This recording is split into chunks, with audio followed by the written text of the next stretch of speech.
10 men Sheffield United at St James's Park.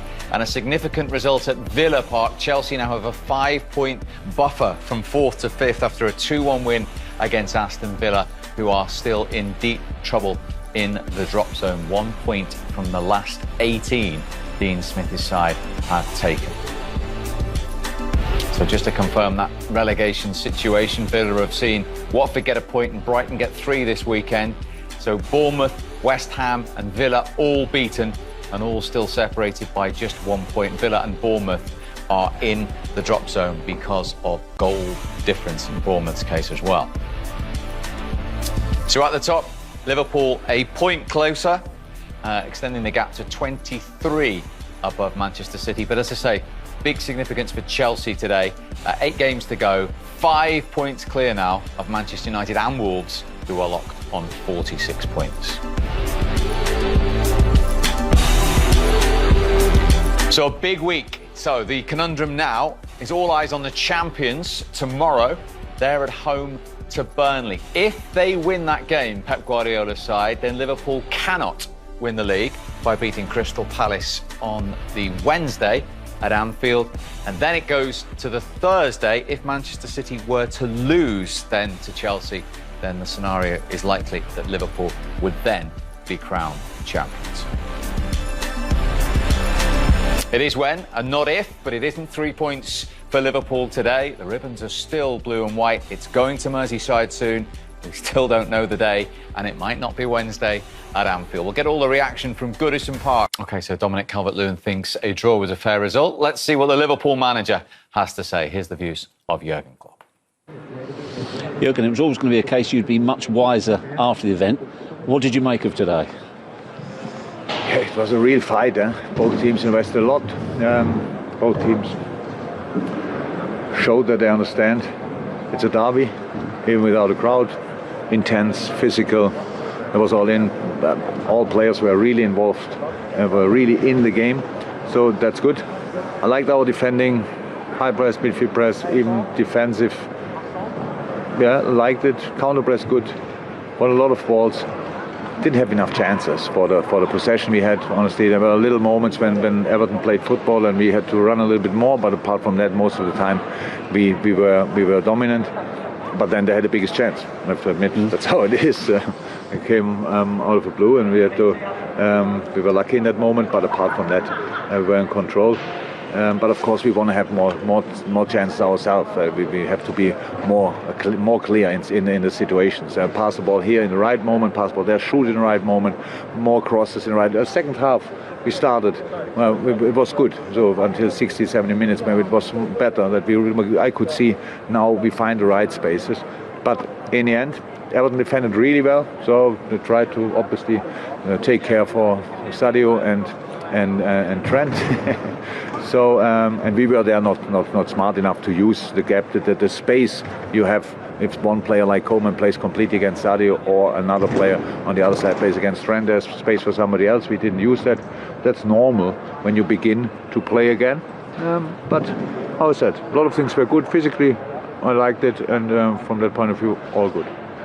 When you say talking about wanting more chances created, was that part you think of introducing Oxlade-Chamberlain at half-time?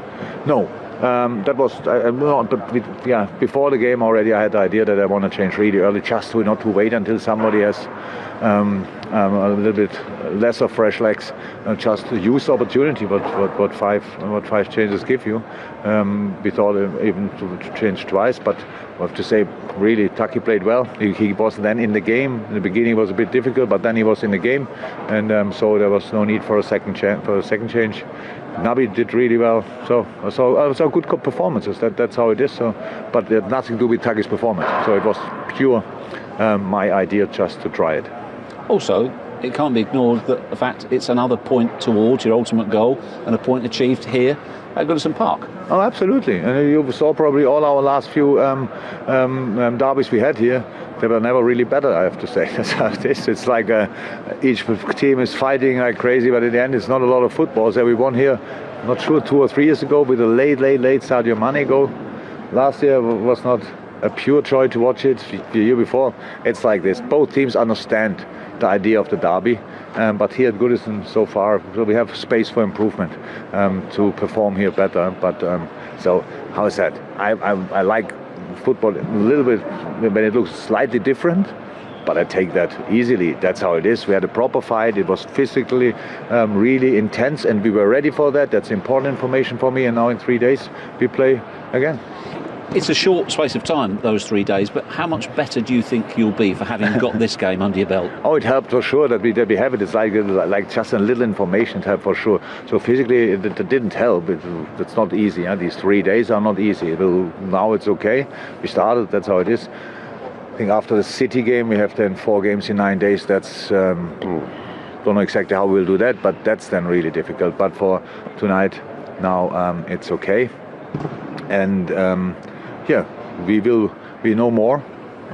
We know much more about the physicality, because I know now again we are ready, because we don't know 100% was it enough, but we did stuff like this. We can involve fresh legs, which is good on Wednesday. So no, so far so good. But I saw Crystal Palace yesterday, and they look like a proper oiled machine. So it looks really, they had 4 times in a row now a clean sheet, stuff like this. So it will be a tough job, 100%. I know that, but that's how Premier League is always. So no problem with that.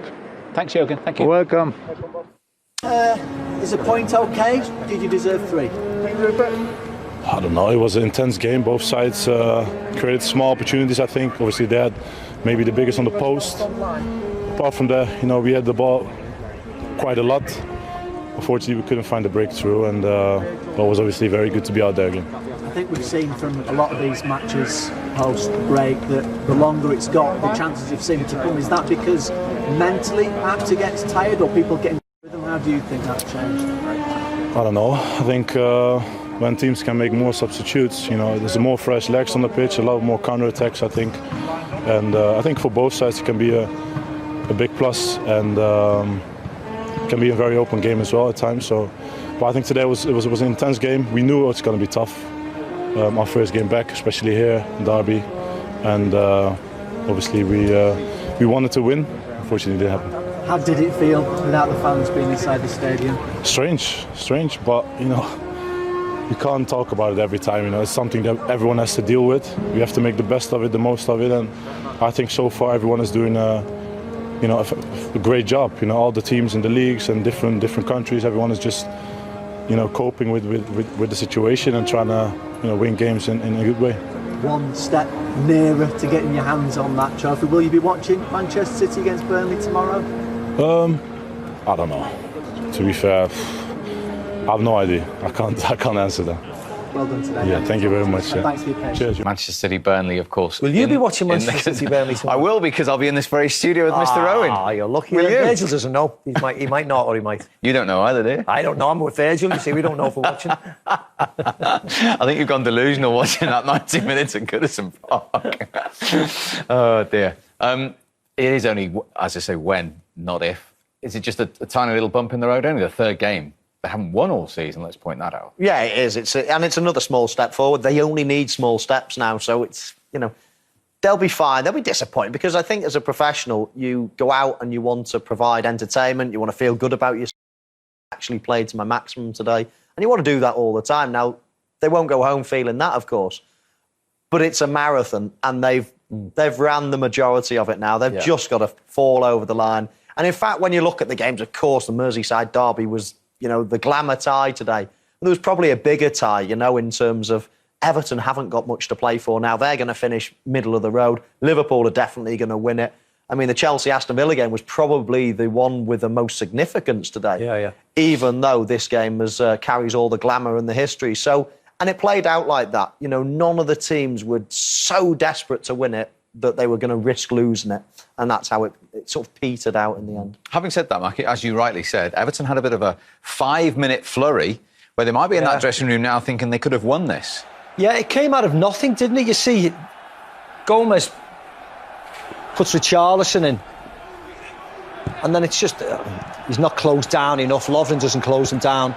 Goalkeeper, if anything, because he did so little in the game, he pushes it out actually too far away. He doesn't need to push it this far. He just needs to parry it to the side to Gomez, but puts it right back into play. Davis gets a shot in, and it just takes a little tiny touch off Joe Gomez and diverts onto the post, and that saves them. There's the armchair analyst, people watching at home. Oh. I was just interested to see which way Don Hutchinson Hutch only did one arm like that. He played for both teams. I was wondering which it was just this one's an Everton arm, that one was a Liverpool arm. It's Everton on a Sunday, Liverpool on a Monday, I think. Brilliant. Dominic Calvert-Lewin as well. We talked about him before the game. He had a little sniff in that flurry that Macca was talking. From that resulting corner. He was on the back post there, just couldn't stretch his neck enough. I mean, I wouldn't say it's a missed opportunity. I'd just say the ball was slightly, a few inches too far in front of him. So it was limited, really, for the centre forwards today. There's not much going on. Calvert-Lewin, we spoke about him before the game, had a real good spell under Ancelotti, but nothing for him to feed on, really, today. Hard game, wasn't it, for them? For all of them. And I think it was typical today. This game, as much as we think about what Liverpool have done in the past and how dominant they've been, this game has traditionally hasn't been a big curtain raiser, has been disappointing in the last year. And Everton takes some positives. They've kept Liverpool goalless again at Goodison Park. Liverpool have got a point. And first Liverpool manager to go unbeaten in his 11 derbies now, Bob Paisley. The great manager only did 10. Let's speak to the former Liverpool striker who scored 6 goals in Merseyside derbies. Robbie Fowler. Good to see you, Robbie. Not too much evidence of goals in that one. It wasn't a great game, was it? I think it was a game that teams who were incredibly rusty, and probably both teams just didn't want to lose. So Everton defended really deep, and it's probably a shame from an Everton point of view that they actually waited until 75, 80 minutes to try and come into the game. If they'd have probably started a little bit early, you'd probably fancied them to go on and score, actually. Could you understand that, though, from Everton's point of view, playing a team like Liverpool? Oh, of course. I think you look at the recent history of the results. Everton against Liverpool, I think it was 2010 the last time they got the right results. So, yeah, they probably just wanted to go into it and try and sort of galvanise themselves and try and just work their way into the game and potentially score that late goal. It was just a little bit of a drab game, if I'm being totally honest. But I think certainly from a Liverpool point of view, they never lost the game, and they maybe sort of. Well, we know they're going to win it, but it's just a little bit of a waiting game still, isn't it? Robbie, Mo Salah on the bench, unused substitute. Were you surprised at that, or do you think that Jurgen Klopp was pretty happy with a point as the game was going on? Yeah, Michael, I just think it was the simple fact it was that he got injured, Lovren. I think that probably most managers would envisage using all the 5 substitutes. But once obviously Matip went down injured, I think they just needed to make that change, and probably no one else was ready to sort of come off just then. So I think if we'd have seen a change a few minutes later, potentially we probably could have seen the 2 subs coming out at one time and him coming on as part of that duo. Bob, it's Macca. Where do you think they need to improve on Wednesday? Would you make more changes? Would you play some of the kids, or would you stay just for experience until the job's done? I think you've got to go for experience. Look, I think Jurgen's just hit the nail on the head there as well. I think we've all seen the games since they've been back, and Crystal Palace for me have been the best team. Probably look, they obviously look physical. They've looked as though they're moving their ball around a lot quicker, and they look more ready than any team that I've seen. I think regardless of what happens tomorrow between the Burnley City game. Obviously, it's a tall ask, but if Burnley get that result, that game against Palace is certainly not a foregone conclusion, and it's a tough game. So I think if you sort of go in there with a really young, inexperienced team, I think you possibly could come unstuck that little bit more. There's all kinds of conundrums this week, of course. I mean, does it matter if they win it by Chelsea beating City on Thursday, or are you a sort of romantic, Robbie, that you want to do it at Anfield if it's all possible against Crystal Palace? Steve, in all fairness, I think it's a case of if, it's a case of when and not if. I think ideally everyone would have loved to have won it tonight at Goodison Park, but they've waited 30 odd years, so what's to do with another few weeks? I think we can all manage and settle for that. I'm sure you can. Good to speak to you, mate. Thank you very much Cheers, indeed. Mate.